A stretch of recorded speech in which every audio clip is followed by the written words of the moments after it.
got some Oklahoma bias when it comes to softball. Patty Gasso just laps the field every year, or it seems that way. They're going to play UCLA or Alabama or something like that. I'll give her benefit of the doubt. Why? Because she's proven. Lifted deep to left field. No way! No way!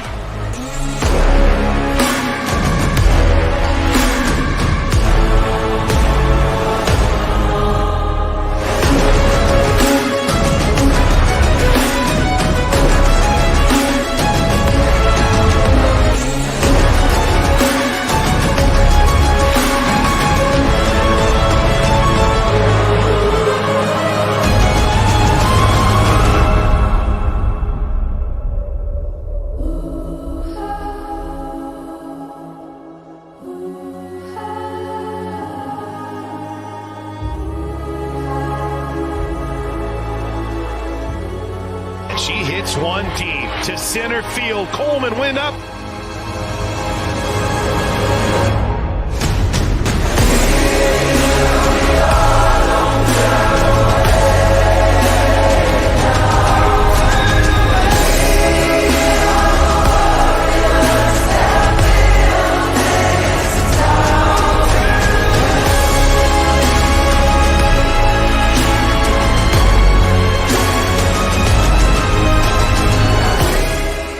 Switching sides in Bedlam, former Cowgirl ace left-hander Kelly Maxwell is headed west, joining defending national champions.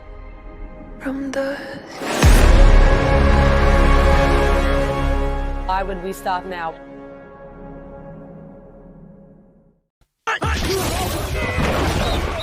Whether it's hanging half 100 on them at Owen Field or the run rules on the diamond at Lowe's Field, we're giving you the breakdowns, the bets, and the hot takes from the perspective of two former OU Athletics employees. You're listening to the Mainline Podcast with Tyler Burton and Adam Jacquez. Let's go! Let's go! Go! Let's go. It's the Mainline Podcast. I'm Adam Jacquez. He's Tyler Burton, taking a sip out of the trophy from our bets last fall. So, man, just really rubbing it in today, Tyler. How are you doing this evening? I'm good, Adam. It only took 4 years in the making for me to finally be able to take a sip out of that damn thing. But no, it's things are good, Adam. It was kind of fun watching you kind of vibe to that softball intro video to kind of kick the podcast off. Tremendous work once again. I know a lot of people out there really did enjoy that. Not just the video, but they really enjoyed the way that OU softball kind of kicked the season off over the weekend out in Puerto Vallarta. But obviously, we'll get to that here in a minute. We've got some good things to touch on tonight's episode. Ultimately, Vegas kind of set an over/under win total for OU football that got a lot of people. I don't want to say nervous is the right word. Maybe agitated is a better way to phrase it. But, yeah, we're going to touch on that here in a little bit. We're going to take a look at OU's schedule in a little bit more detail. Baseball is kicking things off this upcoming weekend. Men's and women's gymnastics are on fire. And softball is doing what it does, 56 straight. And by the way, men's and women's basketball are right here in the swing of things, trying to gain some more momentum as we look towards the month of March and see if they can make a run in the NCAA tournament. But Adam, things are good up here in Denver. How are you doing? I'm well. Did the state survive the snow? It's almost like it barely happened because it was melted before I even really walked out on Monday morning. So doing well. It's springtime. I'm already declaring it's springtime in Oklahoma. No more cold temperatures or cold, rainy days for me. I'm ready for the springtime and of course baseball, which we'll chat maybe like just 30 seconds or so, maybe at the end of the show tonight as baseball gets their season kicked off, and then we'll add in some more baseball conversation as we get into the meat of the schedule here. But of course, we want to talk about football each and every podcast pretty much. And kind of the biggest news item, like you mentioned, was FanDuel coming out with their win totals for the SEC and actually college football as a whole. I think I'm correct in saying that it was 6.5 is what the original opening line was. It's now gone up to 7.5. So clearly some money has come in on Oklahoma. But I think overall you look at this and you go, yeah, this kind of feels like maybe there's a disconnect in perception of what OU fans think and what everyone else around the country thinks about this Oklahoma program right now. Yeah, the 6.5 number, that was a farce. I was one of many, Adam, I'm sure, out there that put a pretty hefty sum of money on OU to cover that 6.5 win total, ultimately driving it up to 7.5. I think that if you really want to take the crimson colored glasses off and you really look at the schedule for what it is, evaluate it from top to bottom, especially the SEC conference, it's going to be a dogfight. Make no mistake about it. There's not going to be any cakewalks this season, like we've grown accustomed to in the Big 12. Because, like I said, Oklahoma's going to have their hands full this weekend. I think that one of the things, if you're Vegas, and again, I want to mention this to everybody, there's a reason why the buildings are as tall as they are, the casinos are as big as they are, the lights are as bright and shiny as it is down there on the Strip in Las Vegas. Rarely is FanDuel, Las Vegas, the third-party betting companies, rarely do they miss. But this is an instance, Adam, where I think the Vegas really did miss the mark on the 6.5 number. And again, we can dive into this a little bit game by game. Where do you think that this number truly lies? Is it a sure thing that Oklahoma should be the over 7.5 mark, or do you think that there's a little bit of cause for concern? Because when you look at the schedule, I mean, 8 wins, that's gonna be pretty good. Yeah, if it were me setting the line. Yeah, if it were me, I would probably set the line at 8.5 rather than 7.5. I'll flip over a slide here to our schedule for the upcoming season. This is actually a graphic for those watching on YouTube and on Twitter live there. This is actually a graphic that we put together. We tweeted out earlier today, basically just predicting when the proposed kickoff times might be. I'm sure we'll get some of these wrong, but we thought it was fun to exercise, go through and say, hey, where would each of these games kick off? What channel would they be on? But we look at this schedule. OU only plays 4 true road games. You're at Auburn, you're at Ole Miss, you're at Mizzou, and then you're at LSU to finish out the year. So I think 8 wins, 8 to 9 wins is kind of where I would have put it. I think that's reasonable. I think there's obviously a perception, and there's more momentum around a Missouri, a Tennessee, and Ole Miss. People are doing really fun and exciting things in the transfer portal. Sometimes that really works out well for you. Look at Florida State the last 2 years. Sometimes it's not really exactly what you want out of things. Colorado being maybe the most prime, no pun intended, example there of, hey, they pulled in a bunch of talented transfers, didn't really do a whole lot with that. So there's both ends to the spectrum there, and I think Ole Miss, in Tennessee, we'll see maybe Ole Miss more so, I think, in regards to a team that's built through the transfer portal. Sometimes that bodes well, sometimes it doesn't, but I think you look across the schedule and you go, okay, OU's got better talent across the board than Tennessee, than Ole Miss, than Missouri, maybe slightly than LSU. Sure? Potentially, you sure about that? I think so. Yeah, look at the recruiting rankings. You would say that Oklahoma that's our best measurement. That's a good point. And again, transfer portal that ultimately has the ability to swing the pendulum a little bit when teams on a year by year basis. Anybody that's able to capitalize in the transfer portal, like Ole Miss has done, the last 3 to 4 months, they've been able to transform their roster and what was already a really good roster. A lot of good key pieces coming back to Oxford. But when you go down and you look at the schedule, Adam, over under for this team being set at 6.5 originally, it's moved all the way up to 7.5. Some good monies came in on Oklahoma. You just look at the non-conference schedule. Temple win. Houston, Willie Fritz is down there, and Oklahoma's had a little bit of a dogfight with some of his Tulane teams over the past few years. Got a new head ball coach down there in Houston. Then you fast forward one more week to Tulane. Michael Pratt's no longer the quarterback at Tulane, so I feel a lot better about that game if I'm Oklahoma. But make no mistake about it, coming out of the non-conference play, that's 3-0. If you want to fast forward to the end of the year, Maine, that's a win. Okay, so you're 4-0 going into SEC play. So if you're Oklahoma, or if you're a bettor, or if you're an Oklahoma fan just trying to figure out a blueprint, what's a pathway for Oklahoma to surpass that 7.5 number? You go down this, you look at these opponents game by game. First SEC game kicking off in Norman, Tennessee, the Josh Heupel homecoming. Nico's going to be coming in his first year as the QB1 of the Volunteers. I think that between him and that wide receiving core that Tennessee is going to be bringing to Norman, that's going to be a really nice test for what a lot of people think is going to be Oklahoma's biggest weakness on defense. And, we feel a little bit differently, but there's a lot of question marks by some that feel that the back end of Oklahoma's secondary is where, that's going to be where the true make or break is for this defense in year one of the SEC. I'm not quite there yet. We'll ultimately have a lot of time over the course of this summer to dive into that a little bit more. Then you fast forward, you got to go on the road to Auburn. And again, I know it's Auburn, it's Hugh Freeze. They were 6-7 a year ago. They've got a new offensive coordinator, new defensive coordinator, 9 new portal guys that they were able to add to this roster compared to a year ago. So make no mistake about it. Anytime that you go on the road to Jordan-Hare, just ask Alabama.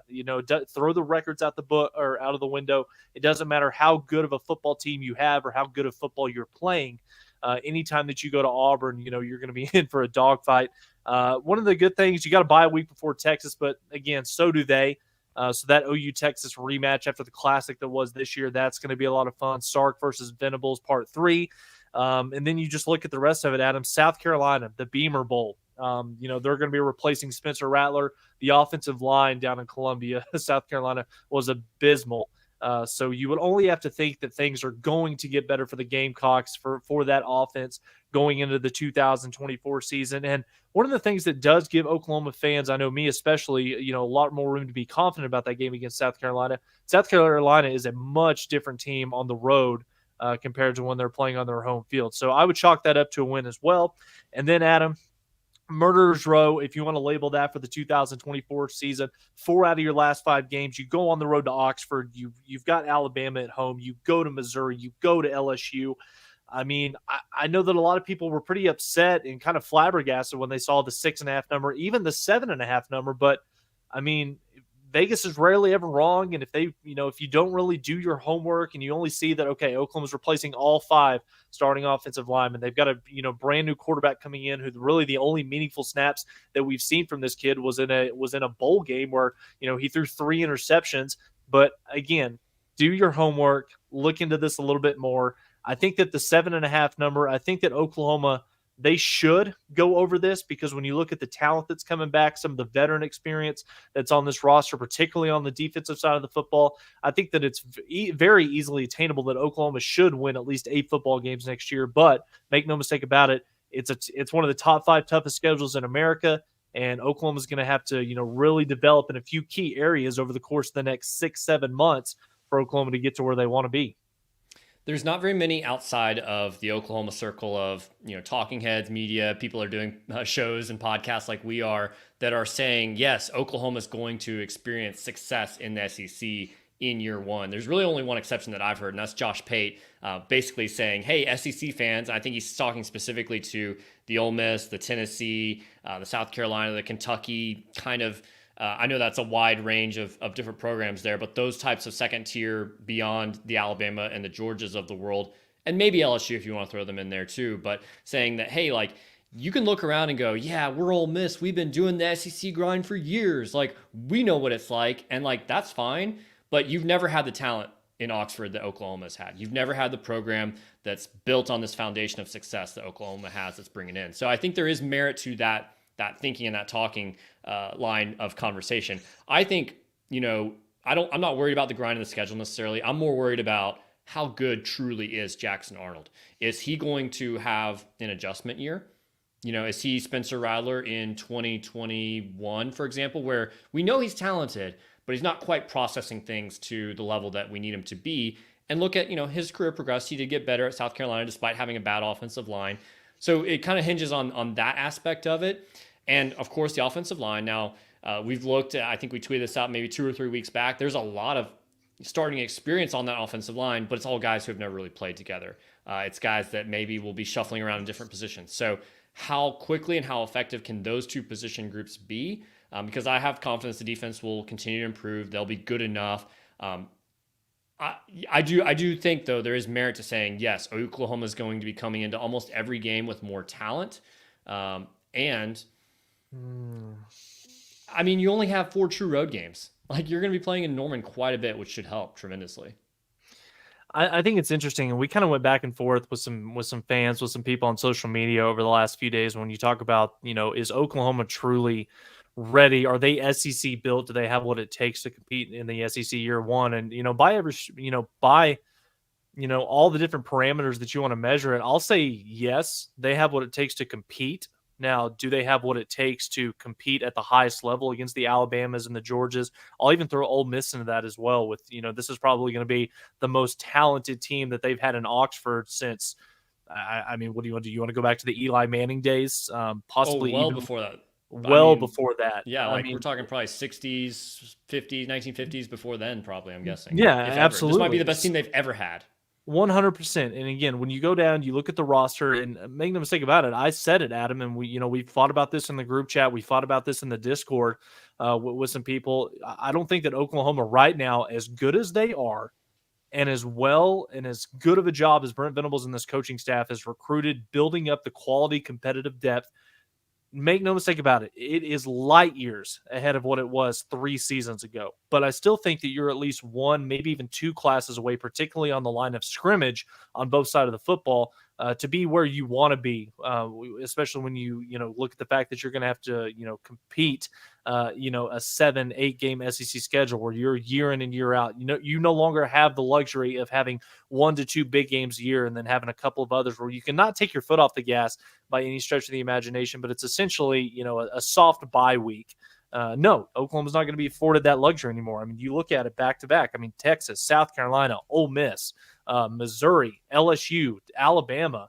I mean, this is really just kind of one of those instances, Adam, where when you look at that last month of the season, you're going to be beat up. You're going to be banged up. How do you close it out? Can you finish? Can you do what it takes to possibly sneak your way into that 12-team college football playoff? Chances are you're probably not going to be playing in Atlanta this first season. That's ultimately the goal. It always is at a place like Oklahoma. Regardless Are you sure in the new playoff era of 12 teams, are you sure it's not best to be the third most successful SEC team and miss out on the SEC championship game and potentially take another loss to Alabama, Georgia, LSU, whoever might make that game, and just say, hey, let's have the bye week, let's get into the playoffs? I don't agree with that. To me, Adam, that's a loser's mentality. If I have an opportunity to play in Atlanta, you want to have an opportunity to win the SEC championship and get one of those top 1 or 2 seeds. Yes. Regardless, I see what you're saying on the flip side, but if I have an opportunity to win an SEC championship, I'm not going to turn my nose up at that just because I could possibly have. I agree. I just wonder if we're going to think about things so differently now with the 12-team playoff. It changes the sport tremendously. So I think we still haven't grasped that whole concept of what does an SEC championship really mean, because you're going to get in the playoffs as the third best SEC team anyway. So the value is diminished in some sense. You probably still want to make it. You probably still want to win it, but I don't know. It doesn't mean nearly as much as it used to.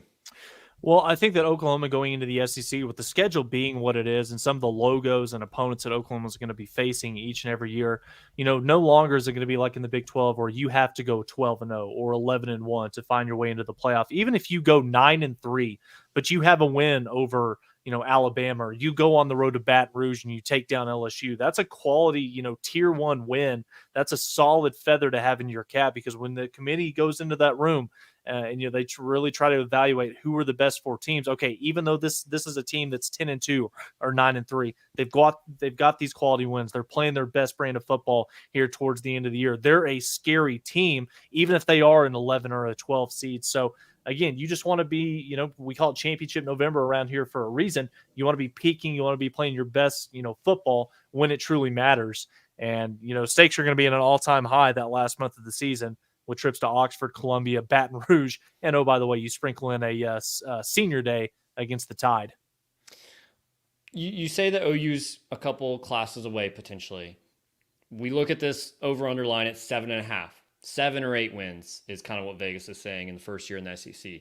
I understand there's questions about Jackson Arnold. There's questions about the offensive line. You're in a new conference, so on and so forth. The schedule is extremely difficult. We basically got the exact opposite of what Texas got. Texas's schedule is incredibly soft compared to what OU got. Mm-hmm. But we're in year 3 of Brent Venables. I don't know if I can accept and say, hey, yeah, we still are a few years away from having all the right classes there. I mean, this is Oklahoma after all. We look at a team like Ole Miss, a program like Ole Miss, and I think universally a lot of people are very high on them. A lot of OU fans are probably saying, yeah, that might be a loss on the schedule. Ole Miss is probably a better team this year. But you look back at Ole Miss, they don't have the prestige that OU does. They're not a blue blood. They went 8-5 in 2022. They have, years at 5-5 in 2020 or 4-8 in 2019. This is a program that hasn't been building up to the point where they are, and yet they're further along the line than OU is. So in my mind, if I see 7 or 8 wins at the end of the year, I think that probably, I don't know if that gets Brent Venables fired. I don't think Joe sees that type of guy. But I think there's some real serious questions that are rising if that's the case. I think that that's probably a little bit of a blanket statement. Ultimately, we need to watch the games. We need to see how this team performs. We need to see if this team is, developing, if they are continuing to get better.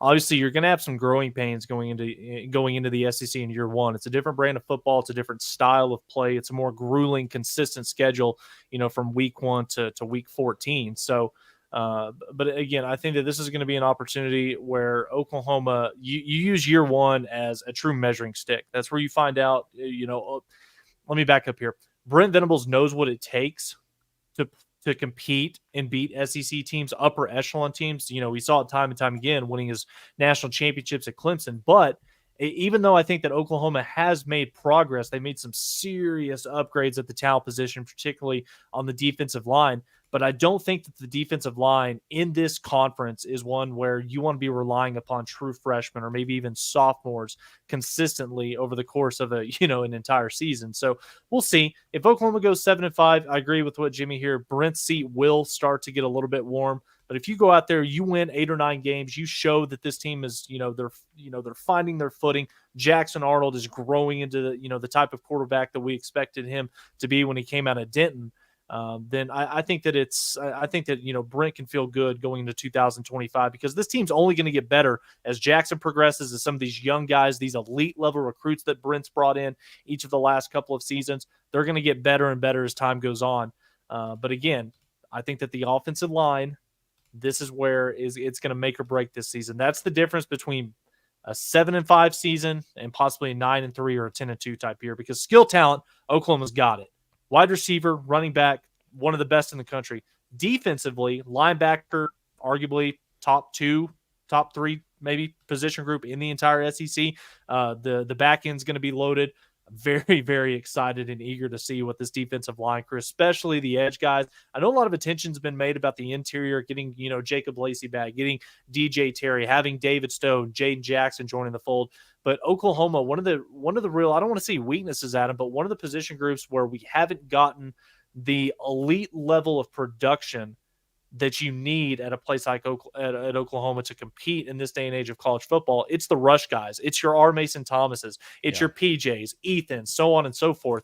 Caden Woolard, another one for an example as well. You've got to find a way to get some more production out of those edge guys, because that just makes your entire defense perform all that much better when your front four is getting, consistent pressure on the quarterback and stopping the run. Yeah, and we've talked about this kind of narrative at length, at least from my perspective, is that, hey, if we go in with 7 or 8 wins, I think that feeds the growing narrative out there that, OU's not ready for the SEC. Ole Miss and Tennessee and Missouri have passed OU in the echelon of, pecking order. And OU's really not getting any respect right now, in my opinion, from winning 10 games this past season. I don't think anyone looks at that program and goes, yeah, they're back from the mess that Lincoln Riley left the program in. And yeah, all questions are answered about Brenton. I would agree in that sense. Like, there's still a long way to go, but that's not where OU is and where they should be, in my opinion. I don't think you want to be able to feed that narrative that an Ole Miss program or a Missouri or Tennessee or even an Auburn is passing OU up in the SEC. So I think it's a pivotal year, an important year for OU to transition successfully. Let's chat a little bit. Oh, go ahead. Were you surprised of the 2 Texas schools being as high up there as they were? A&M 8.5. I think that's pretty realistic. Texas at 10.5. Their schedule's sharp and soft. I mean, Vanderbilt, Kentucky, Florida, those are like 3 of the worst teams in the SEC. A&M, who's kind of an unknown. You really just play OU and Georgia. They get Mississippi State. Like, Texas has so many built-in wins there. I know they do travel to Michigan, but Michigan's not going to be the same type of team that they were this past season, most likely. So, I mean, I think Texas will be solid. When you talk about the 2 newcomers going into this conference, I mean, Oklahoma definitely got the short end of the stick with regards to favorability on their schedule. That schedule is absolutely brutal for what the Sooners are going to have to face by comparison to Texas. But, I mean, make no mistake about it. I know that Quinn Ewers is coming back. I know that they were able to sign, a few key guys in the transfer portal, but I don't think it's just a given, that Texas is going to go out there and win 10 or 11 games in the SEC. I know that Sark's got the program going in the right direction. I know that at least for 1 year, it feels like the culture has shifted in Austin, but they lost a lot of key guys on defense from this past season. And, it just kind of goes back to this question. Can you duplicate it? It took you forever to get back to the point that you're at now down in Austin, but can you duplicate that, or are you going to kind of fall back a little bit closer towards the middle of the pack? There's always some interesting lines, sometimes some really big lines coming out of Vegas. But Tyler, where you're never going to find a long line, and that's at our newest sponsor here at the Main Line. That's 29th Street Tag Agency. So we're welcome to have them here on the Main Line. They're not really your average DMV. They really pride themselves on having short lines, great customer service, and even online booking to help you save time. I know that's really handy for someone like me that likes to book everything online. So they're on 29th Street here in Oklahoma City. They're located next door to an insurance agency, so you can knock out everything on your automotive list and get that all done all at the same time. We've got them linked in our show notes, both on the podcast and here on YouTube. So make sure to check them out the next time you need your tag, your title, or your driver's license updated, changed, whatever you need there. So make sure you're checking out 29th Street Tag Agency. Tyler, I do want to ask you a little bit more about just kind of generally speaking, some of the lines here that we've taken a look at from FanDuel. I don't have every SEC program up here, but I put the most interesting ones up there. We talked about Texas being at 10.5, A&M being at 8.5. Is there anyone else maybe that kind of jumps out to you that maybe is too high or too low? I mean, Alabama 9.5. I don't think that it's just a given that Alabama's going to go out there and win 10 games in year one of Kalen DeBoer. Obviously, they've got a lot of talent. They were able to retain a lot of those key guys at some of those positions. But anytime that you lose a guy, the godfather of college football, arguably the greatest coach of all time, and Nick Saban, it's common that people would expect that there's going to be a little bit of a drop off. And I'm not saying that Alabama is going to go 8-4 by any stretch of the imagination, but I also don't think that we should just automatically pencil them in Atlanta, a 10-2, 11-1 type football team. So Alabama is interesting. Arkansas is one where that 5.5 number, I'd have to go back and, look at a couple more of who their non-conference opponents are, but Arkansas, it wouldn't surprise me whatsoever if we're flipping the page from October into November and they're looking for a new head football coach. Just kind of the way the current layout is down in Fayetteville. Georgia 10.5, book it. Kentucky 6.5, that's about average. LSU 9.5 is pretty interesting as well. They're going to be breaking in a lot of new pieces, especially at some of those key positions, particularly at quarterback. LSU 9.5 is interesting.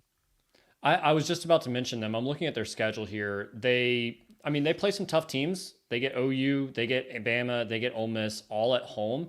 So their toughest road game, I guess you could say, is at A&M, at Florida, at South Carolina maybe. Now, I know they play USC and UCLA in the non-conference, but I don't think either of those programs is all that scary. So LSU's interesting. And you do mention, they lose a lot of firepower with Daniels going off to the NFL, Brian Thomas, Malik Neighbors going off to the NFL, the two wide receivers that were excellent for the Tigers there. I think Garrett Nussmeier is going to be fine. I think he'll at least be adequate.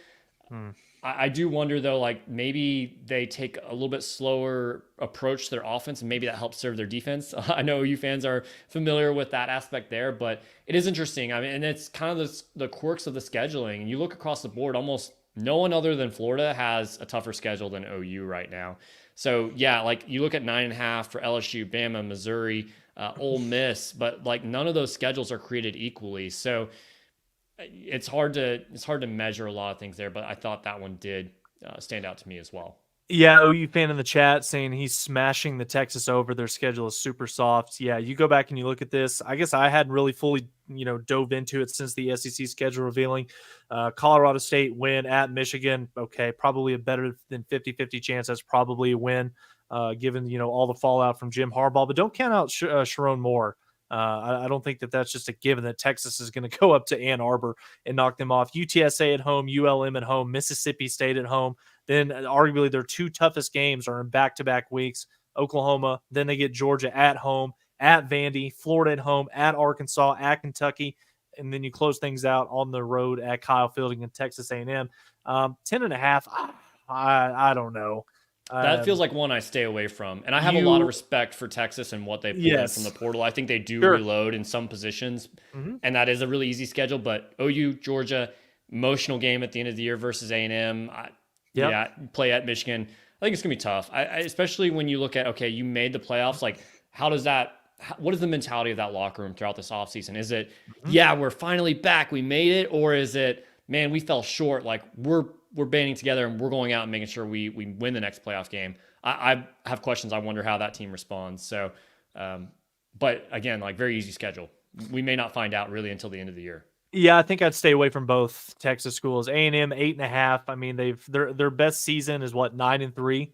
In the last few years, obviously Johnny won 10 games. His Heisman Trophy type year, but ultimately, new staff, complete new head coach Connor Wegman coming off of a season-ending injury. They've got all the pieces in place down to Texas A&M to be able to compete and surpass that. I think.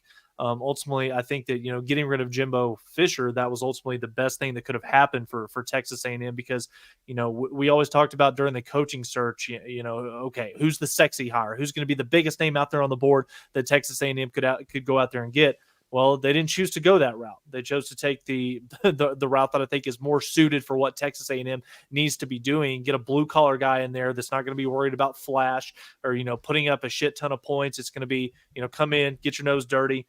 Get your nose bloodied up, do the dirty work, and go out there and win football games. So I'd stay away from both Texas schools, but God, I would love to see the Aggies knock the horns off at the final weekend of the year. Would love to see that as well. Let's talk softball. OU getting off to a pretty good start. Went 4-0 in Mexico, but it wasn't without some struggles along the way. Even Duke gave OU some troubles. Washington, I'm sure there's a lot of Husky fans out there that felt like they should have won that game with the bad call at home plate. There was really two of them, but I mean, bad calls happen in softball and baseball all the time. So we'll see quite a few of those, but OU finds a way to battle back and win that one. And then even the following day on Saturday, not the best start against Long Beach State. So there were some opportunities for OU to, I think, grow, to improve. And, Patty, she just kind of sits there, and I feel like she watches a lot of things develop and happen and doesn't get in the way, because there's certainly moves I think she can make at many times to just say, okay, let's roll this team. Like let's stop the bleeding and just roll them. But she just kind of lets things play out. But so we did see some adversity, but overall a fairly good opening weekend for Oklahoma. Yeah, it's almost like Patty knows what she's doing. Just just a little bit, right? Yeah. No, it was a really good weekend for OU softball, and I think that a lot of fans coming into this weekend, given the names that were coming back, the veteran experience, Coleman, Hansen, Burrito, I think a lot of people probably just thought that Oklahoma was going to go down to Mexico and just blow everybody out. But make no mistake about it, they had two tough games against two, top-ranked teams in Duke and Washington, and they still managed to go 4-0 in Puerto Vallarta, outscoring their opponents 31-6. You saw the best. You saw Kelly Maxwell already in postseason form, Big 12 pitcher of the week. That sure didn't take long after making the transition a little bit further south down I-35. She threw seven and 2/3 scoreless innings. Opponents, Adam, fantastic stat here from Sooner Sports. Opponents batted just 1 for 23. That's .043 batting average against Kelly Maxwell over the course of the first weekend of the season. You go down, Adam, obviously looking at this lineup, anytime that Jada Coleman is towards the bottom of the list batting average, you're probably doing things pretty well collectively as an entire team. But yeah, obviously, fantastic weekend from Riley Boone, Cassidy Pickering, welcome to Norman, welcome to Oklahoma softball, Riley Ludman, getting the pinch hit, the big time hit in critical moments against Washington. And then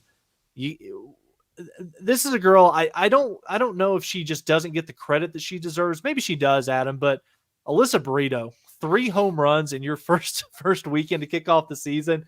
Welcome back, AB. It's nice to see you again. And then Adam, it's just so much fun to watch. Flow softball, it's not ideal. It's not what we're accustomed to. But the crazy part is Oklahoma fans are dying for softball content. They're going through all the back channels, all the different ways to try to consume OU softball. And it's a hell of a lot of fun to watch, and I'm so damn thankful that it's back, that it's softball season. It's back on the timeline. If you have Flow Softball, if you signed up for that for the month to get the softball weekend last weekend and the one that's coming up, I guess a week and a half from now, I believe you can also get all the Flow baseball games, which are happening this weekend. OU opening up in Arlington. Yep. So use that subscription. Watch some OU baseball. There's going to be some good matchups, which we'll talk about here in a second. But yeah, I agree. Alyssa Brito, obviously friend of the show. We're going to pump her up as many times as we can. She was excellent. Really just getting out there. She won MVP of the entire weekend there in Mexico. Love what she was able to provide. And again, you look at that, like Jada Coleman, not what she's normally.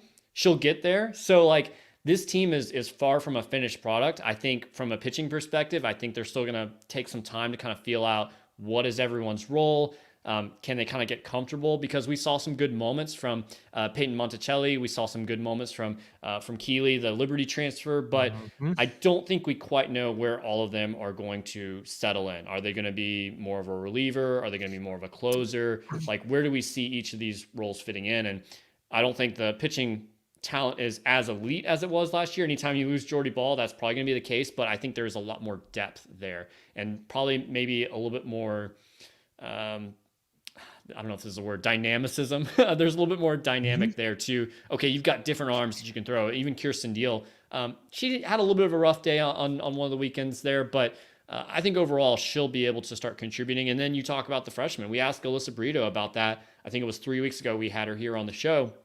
We asked her, hey, which younger players are going to show out? And she was like, well, pretty much everyone. And that was kind of the case. We saw Pickering out there. Ella Parker, she even was doing some good things, even just, contributing with smart softball with her walks there on opening day, I believe it was. So I think there's a lot of encouraging things there. And you look at and go, okay, Duke, Washington, that's pretty much the toughest opponent you're probably going to play until you play Texas. I think that's in early April. And they look solid. You do play some tournament teams and in Liberty and San Diego State and McNeese State coming up, but not very many of the World Series variety. So it's a little bit lighter schedule than last year, but certainly a good tune-up for this team. Well, and in typical Patty Gasso fashion, she uses the kind of the beginning part of the schedule to really test her girls against some of the premier competition across the country. We saw it against Duke. We saw it against Washington. So again, make no mistake about it. Anytime that you're able to get through a weekend like that, where you take down two ranked teams, you outscore your opponents 31-6, you find a way to stay undefeated going into, week 2 of the schedule. And ultimately they are going to be competing down in Lake Charles, Louisiana. They've got 5 games against Central Arkansas, Lamar, and McNeese State, kind of a round robin down there at the Cowgirl Classic this weekend. But again, Patty does a really good job of using the first few weeks of the season really to just kind of sit back. She already has a good feeling of what she's got in this team, but once you get in between the lines, once it's actually a live game, you're going against other teams and it's not just fall ball practice. One of the things girls perform in live action when the stage is on the absolute biggest. So again, if you're one of the other biggest takeaways that I had from this weekend, Adam, when watching OU softball, this kind of feeds right into what Patty's kind of done molding this pitching staff over the last couple of seasons. It's no longer, the Paige Parker scenario where, we've got to essentially ride her arm until it falls off to win ball games. No, this is something that we're going to see time and time again moving forward, where you've got a pitching staff collective 1 through 5 that you can consistently rely on to go out there, whether it's in a starting role, whether it's in a somebody coming on in relief to get you out of a jam. Oklahoma's got some really, really nice weapons in Maxwell, Monticelli, Keeney, Nicole May, who looked fantastic in her first outing in an Oklahoma uniform this year. And then Kirsten Deal, a little bit of a shaky start. Ultimately, you don't want to have a 7.8 ERA coming out of the first weekend, but she's got all the tools to be able to get there. And one of the nice parts about this for Kirsten Deal is Oklahoma doesn't have to rush her to get her where she needs to be because the pitching staff is that elite. It's that deep from top to bottom. So I love where Oklahoma is, and it's going to be a lot of fun to watch them over these next couple of weeks as they kind of get things geared up for a Big 12 conference run. We're not really going to talk about men's basketball tonight because as we record this and go live, how bad is it? It's Baylor's up by 3. It's 20-17. So by the time most people watch or listen to the show, they'll know what the result of that is. So it's not really all that interesting to be talking about the program. I mean, they did get back in the top 25. They're at 18 wins. I think you did exactly what you needed to last week to put yourself in a position where you're just 2 wins away from 20 on the year. That's kind of the magic number to get into the tournament. I wish we weren't having that type of conversation. I wish it was more of, hey, are we going to be a 5 seed, a 4 seed, or a 3 seed? But, at this point, it is what it is. You can go 0-2 this week and still feel like, yeah, we're not totally like down and out. We'll be able to match up with OSU again and anyone else that's remaining on the schedule to try to get to that 20-win mark, show out in the Big 12 tournament, and go from there. So I think they did what they needed to do this past weekend, even though it was pretty ugly. But again, we're not going to spend much time chatting about basketball for the men's. Maybe we should spend a little bit more time and effort on the women's team, who continues to surge. Currently, number 7 seed projected by ESPN there in Iowa City, which means if the Sooners were to win that matchup, they would face Caitlin Clark in the second round, most likely. So they continue to do really great things and have a good schedule ahead of them this week to make up some more ground and continue to climb in the potential seeding there.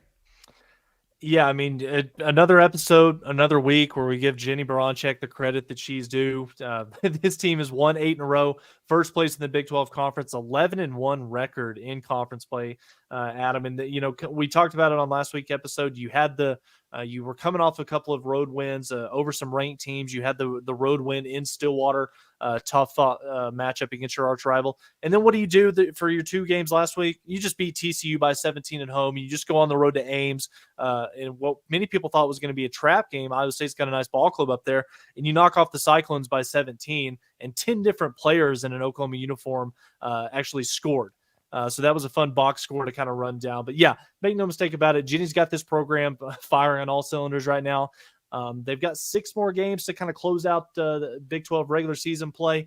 Again, you've already got the matchups against K-State out of the way. You've got Texas again at home, and what's going to be the next, huge atmosphere. You've got the Baylor Pink Out game tomorrow. I like where Oklahoma's sitting right now. Jenny Baranczyk's got this thing rolling in a big way. And the thing that is most fun to watch about this, last year's team, as good as it was, all the attention was on, Maddie Williams. All the focus was on Taylor Roberson. They've got girls from top to bottom, whether it's the starting 5 or 2 to 3 girls off the bench that can come in and contribute in a big way and be difference makers, not just role players. But again, this is a roster that Jenny's done one hell of a job with since she took the job in Norman. And I can't wait to see this team as we get into March. They're fun. They shoot the 3. They're exciting to watch. They win a lot. I mean, I don't know scrappy. what else you could really, Yep. I don't know much else you could really ask for from this team, especially after the way they started the year. They're just surging at the right time. They're playing their best basketball. It's exciting to watch.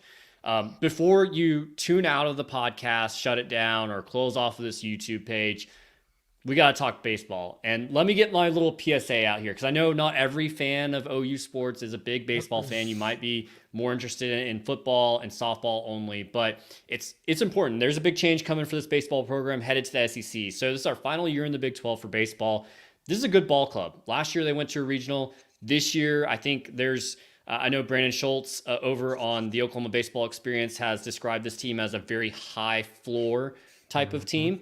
Which is a great place to be. I think you look at them and go, okay, if things kind of work out right, they could be a dark horse for Omaha. They maybe have a good chance to go to a super regional or maybe even host a regional potentially. Like, that would be amazing for this program. They've got a lot of talent. They've got some guys that need to go and prove it. But if you're a fan of OU, you should want your baseball program to be premier, because that's how a lot of other SEC programs are going to measure your school. It's not going to be just football. It's also going to be baseball. And so if you're not a big baseball fan, that's fine. Here's some ways that you can support the team. 1, attend one more game than you did last year. Have ESPN Plus on in the background. Or if you signed up for Flow Softball, have the games on in the background. I know you're going to be doing some chores this weekend. Pull that up. Or maybe if you're out in the yard working or driving around town, tune into the radio, Toby Rowland. Just kind of have an idea of what's going on. Talk about OU baseball on social media, on the message boards. I've been shouting this out on a few myself.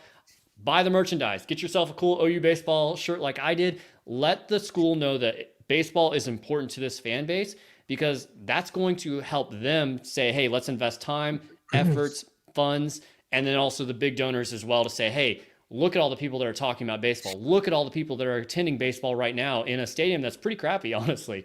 And so they'll say, yes, it's worthwhile to put the investment into baseball. I think that's important for that sport, probably for basketball as well. But This is a sport that's fun, that's interesting. You've got a team that's going to be pretty solid again. So that's kind of my soapbox there statement for baseball as they get the season started off, just for the general OU fan.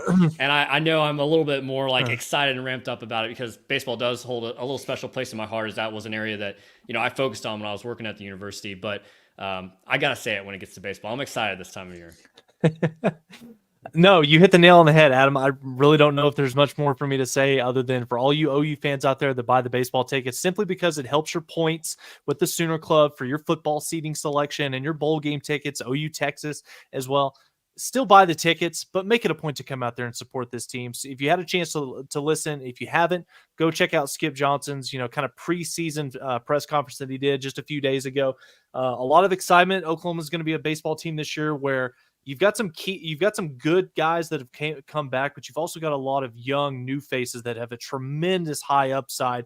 And if they can get one or two of those guys to kind of pop, maybe speed their development up just a little bit quicker than maybe some might think, then you could be looking at a team that's making some noise once we get into postseason play, maybe possibly being a dark horse candidate to make it back to Omaha for the second time in 3 years. But again, Adam, it's going to be a lot of fun. They kick things off this weekend down in Arlington at the Shriners Children's college baseball showdown.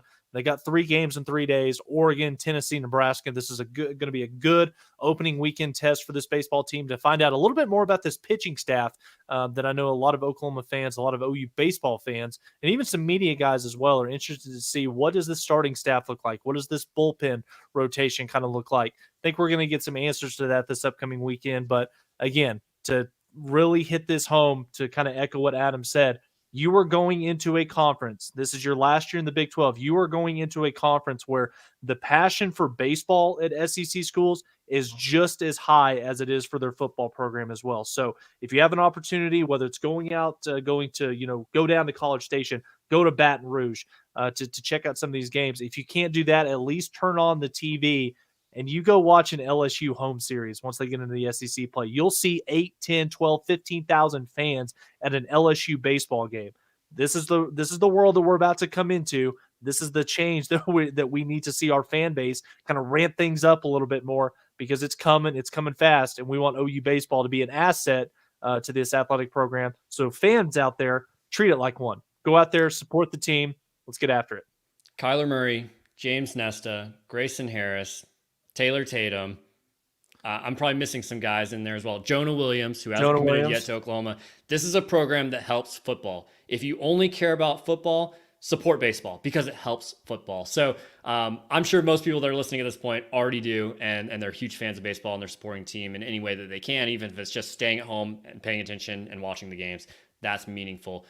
Big weekend for OU. Oregon, Tennessee, 2 teams that made the tournament. Nebraska, get revenge on Jordy Ball's boyfriend, maybe.